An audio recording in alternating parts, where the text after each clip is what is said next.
Pancho, Bueno, vos anticipaste. Daniel, bienvenidos. Hola, Carlos.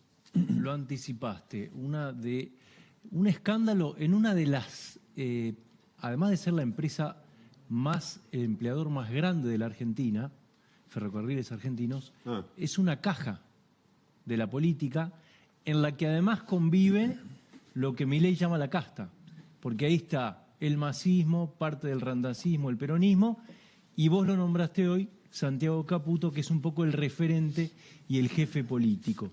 ¿Qué es lo que pasó? Esto es un escándalo que explotó en la última semana. Yo quiero recordar que este tema vos lo tocaste aquí, empezaste hablando de esto hace 3 semanas. 3 semanas había una licitación que a raíz del informe que hicimos se suspendió. Ajá. Y todavía no tiene fecha. Muy bien. Y se suspendió por las irregularidades que hay adentro, que siguen existiendo. Acá hay pedidos de coimas, gastos ridículos, exorbitantes. Hoy llegó una factura, por ejemplo, se presentó una factura en el Ministerio de Economía de 250 millones de pesos por corte de pasto en mayo, y la empresa tiene personal para cortar el pasto. Digo para que te quede claro. O sea, tercerizan el corte de pasto. Cuando tiene 33.000 empleados. Eso pasa mucho en el Estado, ¿eh? Bueno. Preguntaría, por ejemplo, por cómo lavan la ropa en la Quinta de Olivos, en la residencia de Olivos. Muy interesante. ¿Eh?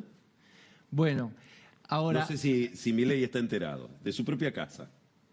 Sería interesante también que se enterara bien de esto porque es muy ¿No fuerte. es que la ropa sucia se lava en casa?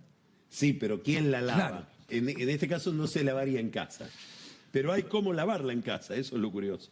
Acá la clave de todo es que es una empresa que está en emergencia, recordemos el accidente del 10 de mayo, se le da un presupuesto, pero hay una deuda millonaria que hace casi un año no se paga, de alrededor de 100 millones de dólares, que está en discusión y que es el meollo de esta discusión, porque claro, los proveedores empiezan a decir, quiero cobrar, la emergencia es hacia adelante, no hacia atrás, y todo este escándalo se empieza a cobrar la cabeza de quien es el presidente, que es un ex masista o masista, Luis Adrián Luque, que hoy tendría que haber presentado Es el señor. la renuncia. Eso estaba esperando el directorio y no lo hizo. Y él dice, yo no me voy como Federico Lupi en Plata Dulce. O como Maduro en Venezuela. Claro, y si me voy me llevo unos cuantos. Maduro.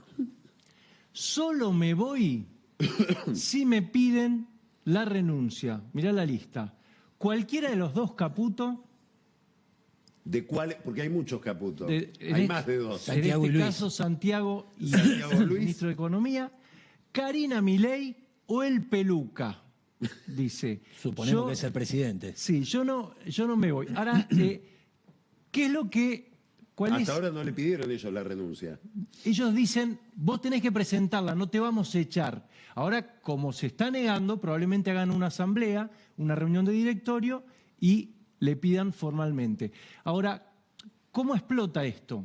Estos proveedores, que en realidad son más de 700, pero hay 70 a los que se les debe más de 1.000 millones de pesos, empiezan a ver que el banco que les había prestado plata, que es el Banco Macro, les empieza a exigir que les pague los créditos. Y ellos dicen, si el gobierno no me paga, yo no te puedo pagar.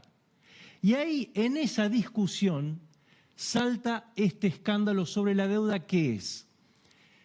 Dicen las autoridades de los ferrocarriles, ya que no hay plata, como dice Milei, el dinero es escaso, eso tiene un costo. Entonces vos, proveedor Vilota, si querés cobrar, tenés que dejar el 25% de lo que yo te voy a pagar, Ferrocarril, Ferrocarril te voy a pagar, 25% solo por certificación de deuda. Es decir, reconocer que existe esa deuda. Además, un 15% si te la pago. Esto... para que te reconozca que la deuda es legítima tenés que poner 25% de esa deuda. No sabemos... Y después para cobrar el 15%. Claro. Pero ¿a quién le tenés que reconocer ese 25%? Al funcionario... Que te reconoce la deuda. Que te reconoce la deuda. Ahora, ¿qué pasa? ¿Por qué explota? Porque en realidad esto según lo que a mí me cuentan, venía haciéndose. Evidentemente, hubo una mexicaneada. Ah, Esta palabra la usaron 2 funcionarios de ahí adentro y alguien empezó a pedir para sí mismo. Alguien porque antes, ¿para quién pedían? Y antes estaba todo, antes era una organización, esto viene de en los últimos 4 años. Una organización dentro de la organización. Claro, era Iba una para empresa arriba. sólida. No sé si para arriba o para el costado, pero eran... ¿Qué quiere decir que era una empresa sólida? O hacia abajo. Era una empresa, digo, era una organización institucionalmente cerrada, quiero decir. No había filtraciones. A partir de ahora, O sea, era una organización. A partir de ahora pasó a ser una banda. exactamente. Además, con un componente muy importante, que es la relación entre todo este grupo y parte del Frente Renovador con la campaña de Milei. Porque acá, porque sí, se suponía que Milei llegaba... Luque, a ver, aclaremos. Este señor Luque era el jefe de legales de la misma empresa, Ferrocarriles Exactamente. Argentinos, durante la gestión de Massa. Así es. Que controlaba el Ministerio de Transportes. Así es. Y a su vez sostenido por un empresario, llamémosle así, Fabián Carballo, Fabián Carballo, que tiene saladitas, digamos, al lado de que ferias. es un empresario Ahí contratista, acá lo tenés, el de la izquierda. Sí, el de la derecha es Massa, por si hay Claro. que aclarar.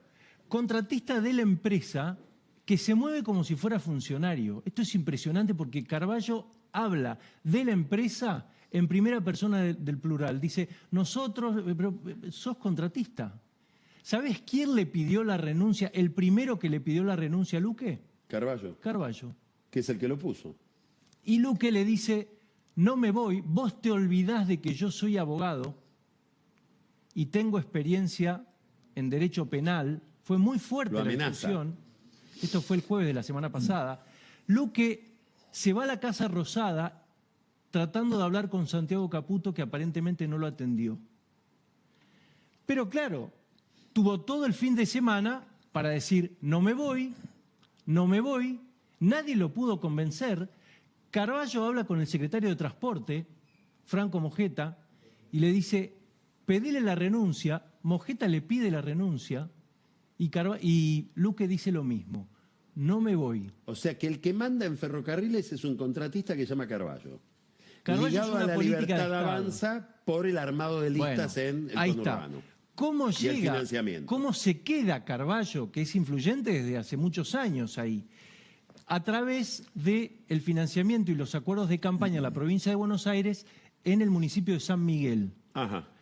Él llega a partir de Carlos Romo, concejal, y Agustín Romo, que es el hijo de Carlos, Que es diputado provincial. que es diputado provincial. Y tuitero del sistema. Claro, entonces Todo esto es Santiago Caputo. todo esto es Santiago Caputo. De hecho, Carballo tiene una buena relación con alguien que vos nombraste hoy, Francisco Caputo, Ajá. que es el hermano. Entonces, lo que muchos adentro de la compañía lo que dicen es, yo no sé si Carballo habla o dice que habla, pero siempre los invoca. Ajá. ¿Y Bueno. Caputo a lo mejor no sabe que lo están invocando o sí? Yo infiero que sí, porque todo el mundo en el Ministerio de Economía sabe esto que te estoy diciendo. Que además el Ministerio de Economía es el que va a tener que pagar eventualmente si se reconocen estas deudas, ¿no? Entonces, ahí vos tenés algo que todavía no está resuelto, que explota. No sé cómo se va a resolver tampoco si va a renunciar o no, porque si renuncia, Luque va a hablar, Ya está hablando por lo que ya estás está diciendo, hablando. ¿no? ¿Y qué va a pasar con los proveedores? ¿Si van a cobrar o no?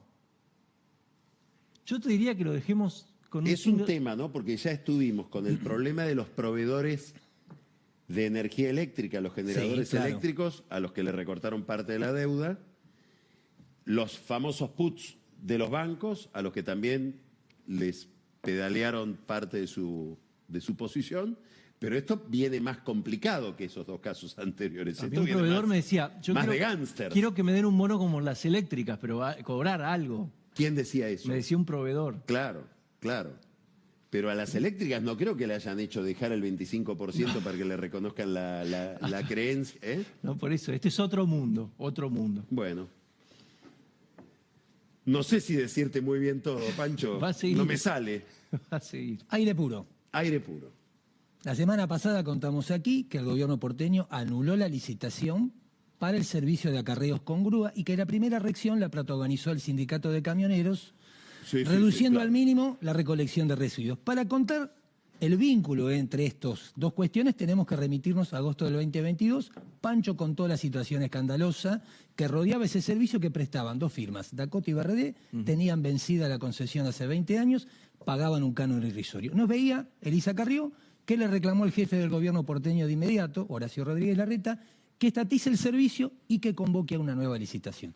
Se estatizó el servicio, la nueva licitación es la que anuló la semana pasada el gobierno porteño. ¿Qué estaba haciendo el gobierno porteño que hereda eso del gobierno anterior, el de Jorge Macri? Negociaba con estas empresas que habían participado de la licitación un cambio en las condiciones del pliego. ¿Qué pedían? Reducción del contrato en el tiempo, eran 10 años originales, del anticipo de 8 millones de dólares y sobre todo una reducción en los 3.000 millones de pesos, esto es curioso, que el gobierno le tenía que dar a las empresas si no lograban un piso mínimo de acarreos. ¿Cuál es el problema en todo esto? Que el servicio estatizado de acarreo le cuesta al gobierno de la ciudad 1.500 millones de pesos. Entonces esto ponía una contradicción fuerte, pero además la impresión que se llevaron los negociadores del gobierno porteño, hablé con uno el fin de semana, es una presunción, no hay ninguna prueba, es que estas empresas no querían reducir costos porque parecía que habían adelantado una suma de dinero a alguien. Antes Antes que la licitación salga.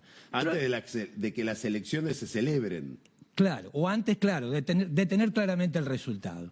Con este cuadro lo más posible, Carlos, es que el gobierno porteño negociara con la voluntad que no prospere la licitación. Incluso algunos insisten mucho en que Pablo Moyano le anticipó a las empresas lo que iba a hacer el lunes pasado, es decir, la medida de fuerza, y que todos confiaban que con la basura en la calle el gobierno iba a ceder y les iba a adjudicar. Acá hay un dato muy importante y es que es muy difícil que el gobierno haya sido sorprendido porque si venía negociando con las empresas y tenía claro que no quería que prospere la licitación, lo más seguro que eligió el momento para comunicar que la daba por cancelada. Y esto ocurrió una vez que el gobierno porteño supo que el Ministerio de Economía le restituía la coparticipación, sobre todo el flujo diario de dinero. Es decir que... O sea, vos decís, Jorge Macri se garantizó que el Ministerio de Economía le empezaba a pagar la deuda por coparticipación El flujo diario, sobre y ahí todo. se expuso. Es decir, trató de estar fortalecido en lo financiero para dar esta pelea. Bueno, ¿quiénes son los dueños de estas empresas? Y por ahí nos da una pista. Se vincula a Transporte 9 de Julio y a Gira con Pablo y Hugo Moyano y a... Por eso la basura. Por eso la basura. Y a Guillermo Seita y a Horacio Miró con SAEN. Incluso algunos... Si tirás de la piola de Guillermo Seita y Horacio Miró, llegás a al informe de Pancho a través de todas las autoridades de transporte. Todo tiene que ver con todo.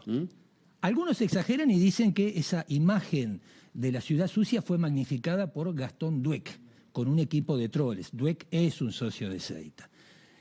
¿Qué ocurre con todo esto? El momento más duro de este conflicto, la confrontación, lo lleva Jorge Macri cuando dice, aquí hay alguien que hizo algo impropio. No dijo quién era, pero casi que no dejaba dudas de que hubiera sido Rodríguez Larreta o su ministra de Transporte, Manuela Menéndez, que tuvo a su cargo el proceso licitatorio. Pero ese tono después fue decayendo, se fue moderando. Algunos insisten que a partir del momento en que Guillermo Dietrich defiende a Manuela Menéndez, había sido su colaboradora cuando Dietrich fue ministro de Transporte en la ciudad con Mauricio Macri. Alguien que conoce muy bien la transición Larreta-Jorge Macri me dice, no sabemos por qué estalló todo esto, porque todo esto había sido conversado y acordado entre los dos y nombran a esta persona con la presencia y la garantía de Edgardo Sensón, que era, durante toda la gestión de Larreta, la figura clave en la asignación de contratos y todo lo que está detrás de los contratos. Alguien me dijo, no sé si es cierto, que en la mesa de transición donde se discutían esos temas,